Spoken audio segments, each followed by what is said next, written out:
Hello, loves. I wanted to send a queer church and hold some space for us to come together.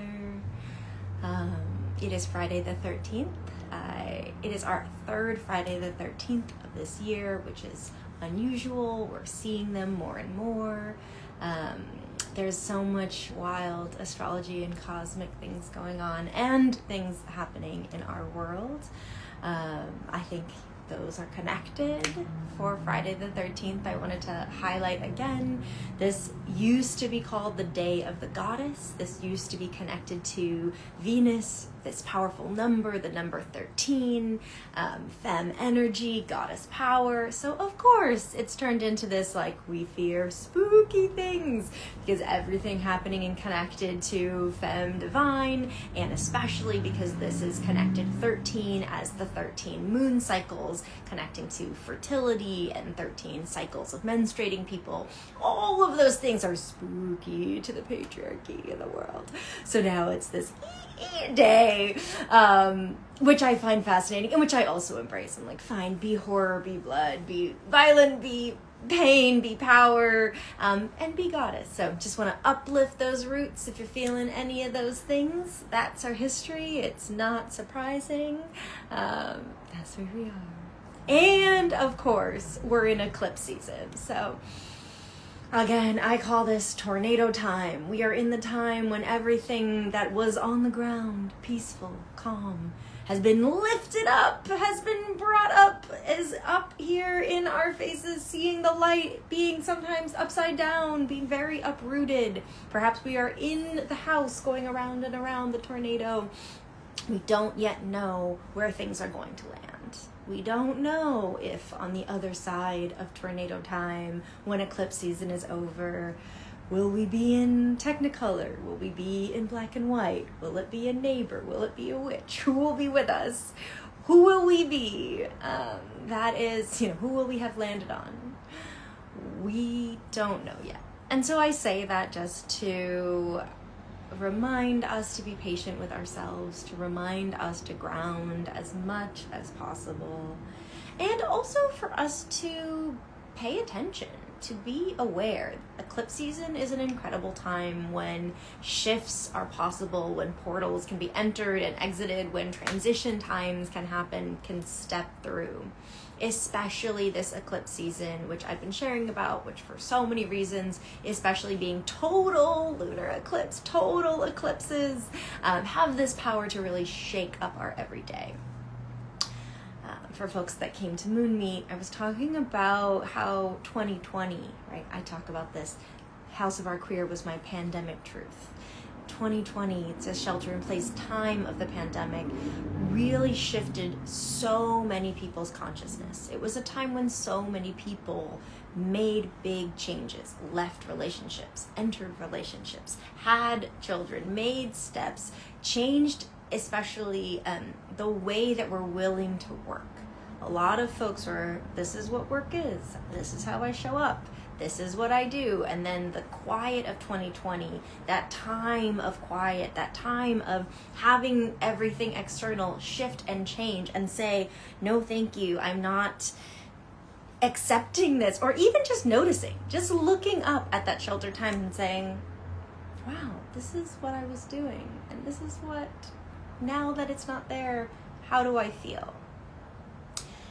This eclipse season in 2026 has that type of energy. It has that potential to wake us up and to shift so many things, not just energetically, but in our actual lives, in our relationships, in the relationships of others, in our priorities, in our actions as well. This eclipse season is so powerful with so many transits that is a really time that I think in the future we will look back and say, wow, spring of 2026, that was the time when, right, this shifted, this relationship, this awareness, this pattern, this job. So I say that to also, one, if you're feeling all the energy, this won't last forever. It won't be forever. It's a time period. And also so that we notice what is coming up. So to get started with that, we're going to pull an animal card for our reading, get a chance to get a soothing, gentle message from Kim Kranz. Thank you. And we'll do a little grounding together. Again, everything is up, up, up. So let's take a moment to settle. And take a little time to feel into your body, maybe even to stretch if you haven't stretched for a bit. Maybe to put the phone down and just listen for a second and move for a moment and feel into the 3D-ness of this sack, this flesh, this container that is holding our spirit in the 3D realm. What is it feeling like? What is feeling tight? What is feeling weighted? What is feeling loose and free? And just notice that for a moment. And then when it feels right, we'll find some stillness. And find a moment to connect with breath.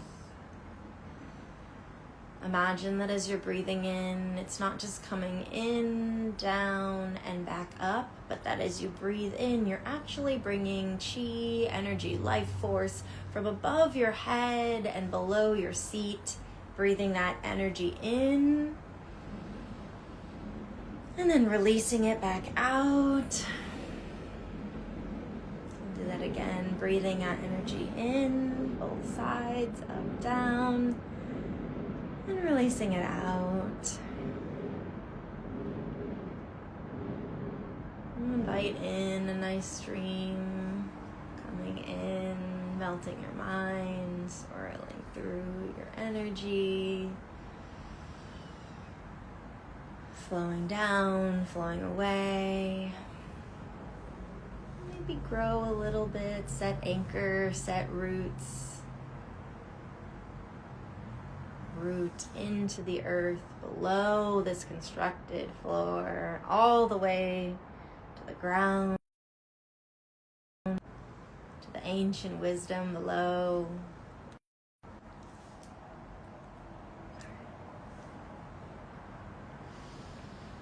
And let's go ahead and share some energy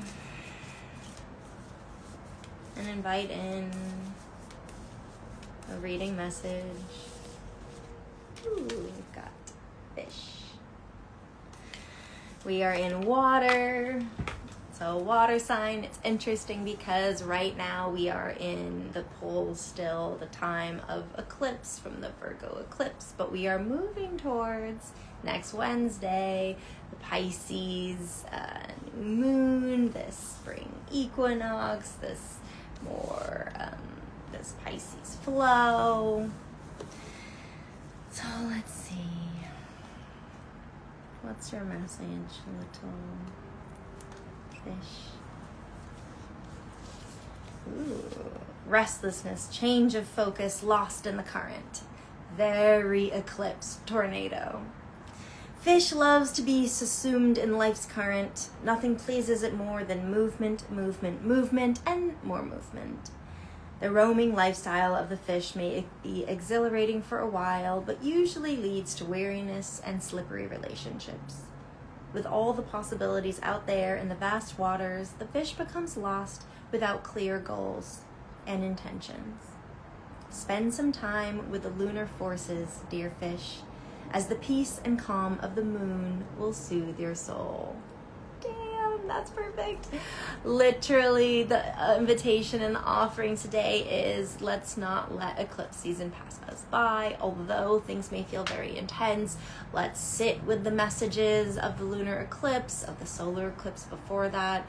The cosmos are doing and shaking, and it's on us to spend some time with it and to think about what is coming up, what we can learn, what was hidden that is now surfaced. When in balance, adaptable, travels well. When out of balance, distracted, changes mind often. To bring into balance a small goal and accomplish it.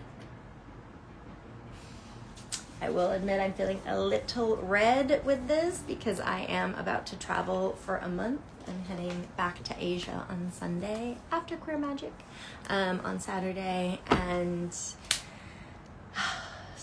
if you, like me, are traveling, how do we do that well and intentional? But even if you're not traveling, eclipse season is a travel, right? It is a escape. It is a change from our typical energy, our typical life. And so how do we navigate that while staying present, while staying open to and aware of the shifts? Well, my offering has that for you. I'm going to do the collective spread for us as a community, and this was divined by Danielle Carruthers from the Witch and Healer Collective. It's a 5-card spread that we are sharing on both of our pages, so we can look at and get some clarity at this time.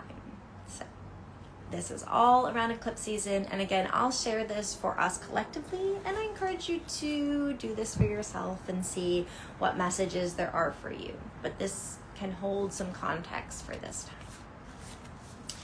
The first card is what has been clarified.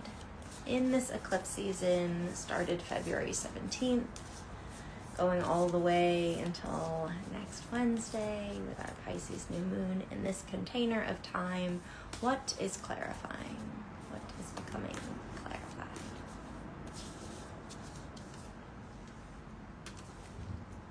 And I'm using the Numinous Tarot deck. So this is the 3 of Tomes, the 3 of Pentacles. Here, the studying, body, grounding. What energy wants to move now?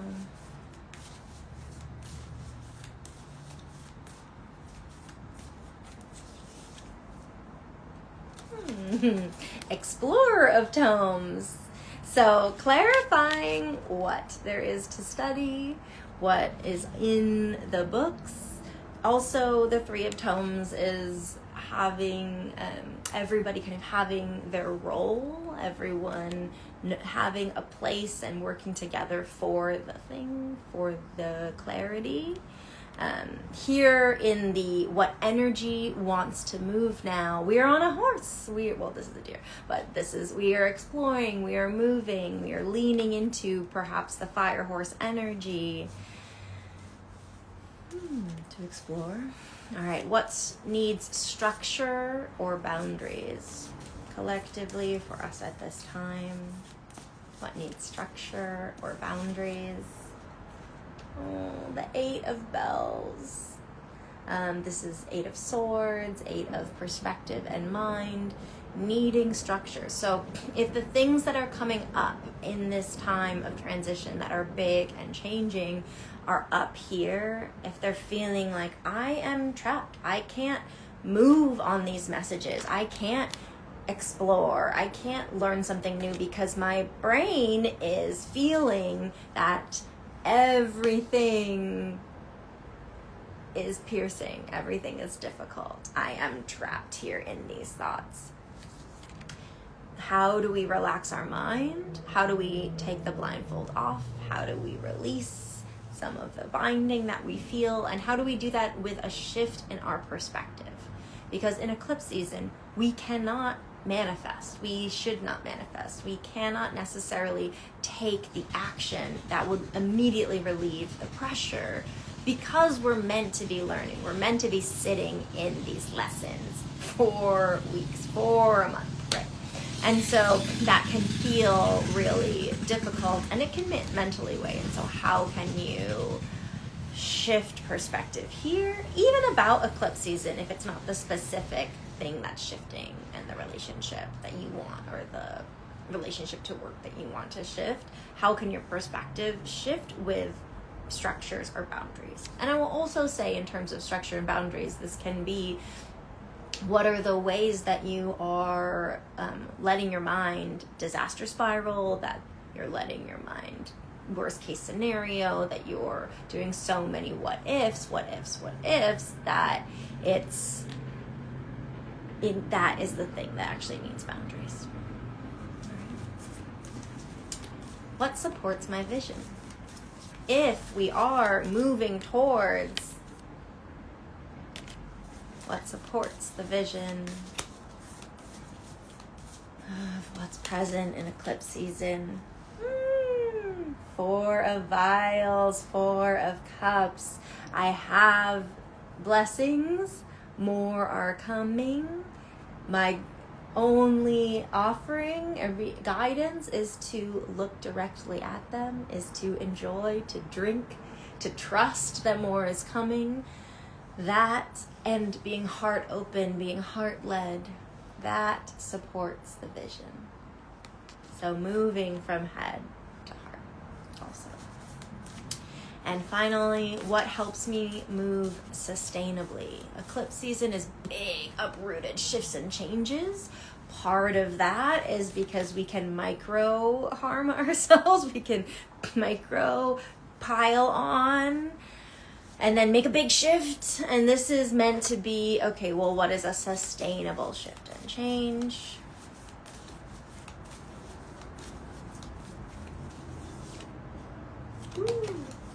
Six of Bells, the Six of Swords, the journey, the trust that there's someone behind me helping me move. We're back here into the mental realm, and remembering that there is a journey and a destination to this thought process. Maybe planning that out, thinking and trusting there's a shore on the other side. Traditionally, this card also kind of shows someone behind the person, kind of guiding the canoe, trusting that there is our guides, the cosmos, in our favor, so that as we move, as we make changes, they continue sustainably. That's my offering and my support for this eclipse season and beyond, as we move into Pisces, as we move into the new moon coming up on the 18th. Really thinking about, also then will be an Aries season, the fresh start, the spring, and the equinox. So, as I said, I will be heading over to Asia, so I won't have Queer Church for a little bit, but I'll be sending lots of joy and energy your way. I'll be sharing about the new and full moon still, and sending you so many wishes for a grounded end and moving through this eclipse season.